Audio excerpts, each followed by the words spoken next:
Bonjour et bienvenue sur la matinale. Dans cet exercice, on va essayer de déterminer l'ensemble de définitions de la fonction f qui vaut ln de 3x au carré moins x moins 2 moins ln de 6x plus 4. Alors, peut-être que vous n'avez pas encore vu la fonction logarithme népérien, le ln, c'est pas grave en fait. Suivez quand même la vidéo parce qu'il y a quand même beaucoup de choses à apprendre et pas que pour du ln. Lorsqu'on demande l'ensemble de définitions d'une fonction, on demande en fait de déterminer tous les x qu'on a le droit de mettre dans la fonction. Je donne un exemple, par exemple, si on a une racine carrée, à l'intérieur, on ne peut pas mettre un truc négatif. Pour déterminer l'ensemble de définitions d'une fonction au lycée, vous n'avez que 3 choses à vérifier. Je vais vous les lister. On doit éviter la division par 0. Très important, si on a un dénominateur, il ne faut pas qu'il soit égal à 0. Quand on a une racine carrée, ce qui est à l'intérieur de la racine doit être supérieur ou égal à 0. Et si on a du logarithme népérien, ce qui est à l'intérieur du logarithme doit être strictement positif. Et donc, lorsqu'on demande l'ensemble de définitions d'une fonction, ce qu'il faut faire, c'est passer ces trois points en revue, en fait. Regardez, est-ce qu'il y a un problème ou non. Ici, on n'a pas de division, pas de problème. On n'a pas de racine carrée, pas de problème. Par contre, on a du logarithme. Et donc, on va vouloir que, à chaque fois, ce qu'on a dans le logarithme soit strictement positif. Donc ici, on va vouloir que le 3x au carré moins x moins 2 soit strictement plus grand que 0. Et que le 6x plus 4 soit strictement plus grand que 0. On a ces deux inéquations à résoudre et on va trouver l'ensemble de définitions, puisque ce sont nos seules conditions. Alors, pour suite gauche, on a un second degré plus grand que 0. Autrement dit, plus grand que 0 veut dire on veut son signe, on veut que ce soit positif. Lorsqu'on a un second degré et qu'on veut le signe, on fait le delta.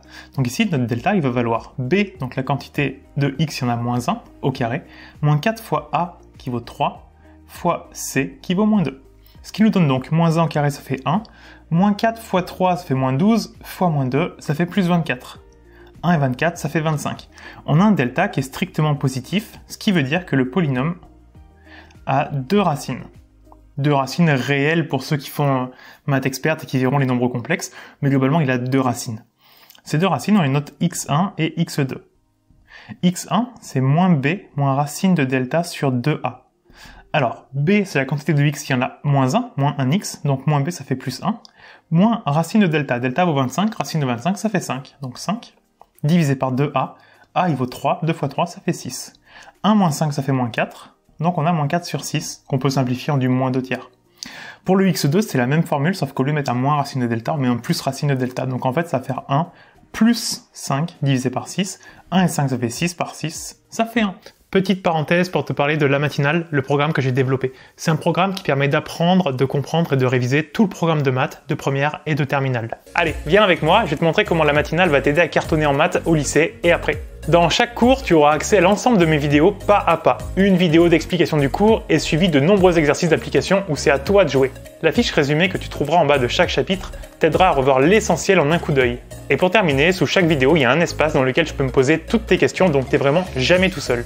Pour bénéficier de la matinale, tu peux t'abonner soit sur un mois, soit sur un an.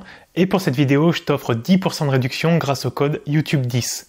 Voilà, je te souhaite d'en profiter et nous, on retourne à la vidéo. On a trouvé deux solutions.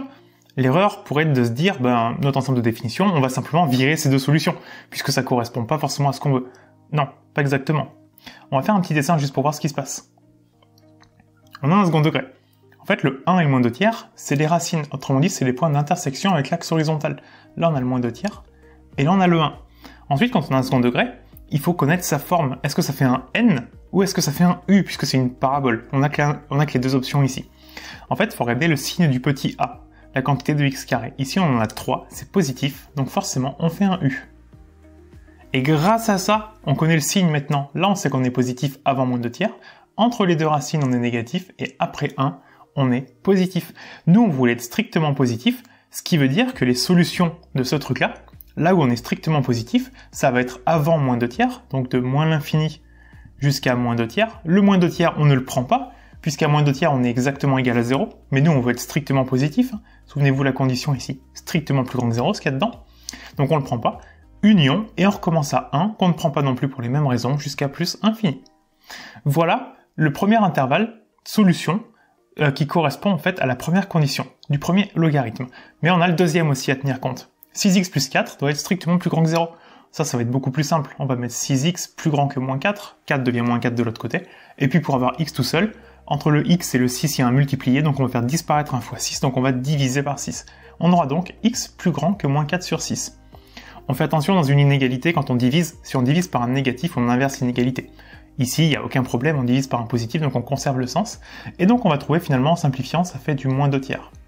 Donc là, on a une nouvelle condition, c'est que x doit être strictement plus grand que moins 2 tiers. Donc il doit être là-dedans, et aussi strictement plus grand que moins 2 tiers. Mais ce qu'on va faire, c'est un dessin en fait pour représenter nos solutions.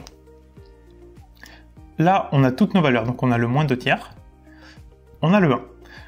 Avec ce qu'on a trouvé pour le premier logarithme, on a dit qu'il faut qu'on appartienne à moins l'infini, moins 2 tiers, et à 1 plus l'infini. Donc il faut qu'on soit là-dedans. Ça, c'est la condition du premier logarithme. Mais avec celle-là, x doit être strictement plus grand que moins 2 tiers. Donc en fait, x doit être aussi là-dedans. Donc finalement, lorsqu'on y regarde de plus près, là où toutes les conditions sont réunies en même temps, là où on a les deux parties assurées en même temps, eh bien c'est à partir de 1 jusqu'à plus l'infini. Et le 1, on le prend pas. Alors le 1, il appartient bien à cet intervalle-là, hein. On passe clairement à l'intérieur. Par contre, dans l'autre, ici, on ne l'appartient pas, parce qu'on ne le prenait pas. Ici, c'était le 1 exclu. Donc ici, notre ensemble de définitions, ça va être de 1 exclu jusqu'à plus l'infini. Et c'est super important de faire ça au départ, puisque lorsqu'on étudie une fonction, ensuite, on fait la dérivée, on fait le signe, et dans le tableau au final, dans le tableau de signe, tableau de dérivation, en fait, ce qu'on met sur la première ligne, c'est l'ensemble de dérivations. Donc c'est ce 1 plus l'infini. Mais si on n'a pas fait l'étude au départ, rien ne nous empêchera de mettre un moins l'infini jusqu'à plus l'infini. Sauf que de moins l'infini à 1, la fonction n'existe pas. Donc ça sert à rien de l'étudier, c'est complètement débile.